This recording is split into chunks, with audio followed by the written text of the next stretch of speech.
கடலூர் மாவட்டம் முதுநகர் அருகே உள்ள சோனகுப்பத்தை சேர்ந்தவர் தான் ரமேஷ், வயது 37.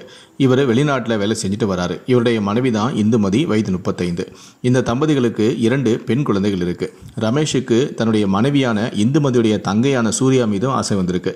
இதனால சூர்யாவும் திருமணம் செஞ்சுக்கிறேன் அப்படின்னு சொல்லி வீட்டில் சொல்லியிருக்காரு. அந்த பெண் மனைவியுடைய வீட்லையும் அதுக்கும் சம்மதம் தெரிவித்து சூர்யாவையும் அவரை 2வதாக திருமணம் செஞ்சு கொடுத்துருக்காங்க. சூர்யாவோட குடும்பம் நடத்தி ரமேஷுக்கு ஒரு ஆண் மற்றும் பெண் குழந்தை இருக்கு.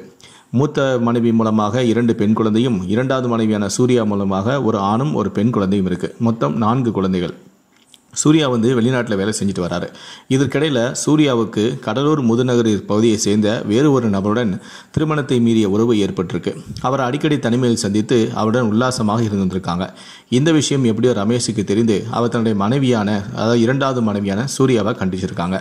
ஆனால் சூர்யா அதெல்லாம் கண்டுகொள்ளவே இல்லை. கணவன் வெளிநாட்டில் தானே இருக்கிறாரு அப்படின்னு சொல்லிட்டு அடிக்கடி அந்த நபரை சந்தித்து அவருடன் உல்லாசமாக இருந்திருக்காங்க. கள்ளக்காதலை கைவிடவே இல்லை.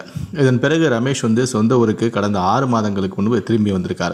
அதுக்கப்புறம் உறவினர்களும் குடும்பத்தாரும் சேர்ந்து சமாதானம் பேசி சூர்யாவை ரமேஷுடன் முறையாக இனி குடும்பம் நடத்தணும், இந்த மாதிரி தப்பு தவறாக நம்ம செய்யக்கூடாது அப்படின்னு சொல்லி அறிவுரை வழங்கி குடும்பம் நடத்த வச்சிருந்தாங்க. அதன் பிறகு கடலூர் முதுநகர் சோனகர் தெருவில் ஒரு புதுசாக ஒரு வாடகைக்கு ஒரு வீட்டை எடுத்து அங்கு இருவரும் குடும்பம் நடத்திட்டு வந்தாங்க. இந்த நிலையில தான் இன்னைக்கு காலையில் சூர்யாவுக்கும் ரமேஷுக்கும் கடுமையான வாக்குவாதம் ஏற்பட்டிருக்கு. இதில் ஆத்திரமடைந்த ரமேஷ் வீட்டில் இருந்த கத்தியை எடுத்து சூர்யாவுடைய கழுத்து, கை மற்றும் பல்வேறு இடங்களில் சரமாரியாக குத்திருக்காரு. இதில் ரத்த வெள்ளத்தில் சூர்யா சம்பவ இடத்திலேயே துடிதுடித்து பரிதாபமாக இறந்து போயிட்டாங்க. இதையடுத்து சூர்யா அங்கிருந்து தப்பி ஓடிட்டார். பின்னர் இது குறித்து தகவல் அறிந்த கடலூர் முதுநகர் போலீசார் சம்பவ இடத்துக்கு சென்று சூர்யாவுடைய உடலை கைப்பற்றி பிரேத பரிசோதனைக்காக அனுப்பி வச்சிருக்காங்க. கடலூர் அரசு மருத்துவமனைக்கு அனுப்பி வச்சிருக்காங்க. மேலும் தப்பியோடிய ரமேஷை பிடிக்க தனிப்படைகள் அமைக்கப்பட்டு தீவிரமாக போலீசார் தேடுதல் வேட்டையிலும் ஈடுபட்டு வராங்க. இந்த சம்பவம் அந்த பகுதியில் பெரும் பரபரப்பையும் அதிர்ச்சியையும் ஏற்படுத்தியிருக்கு.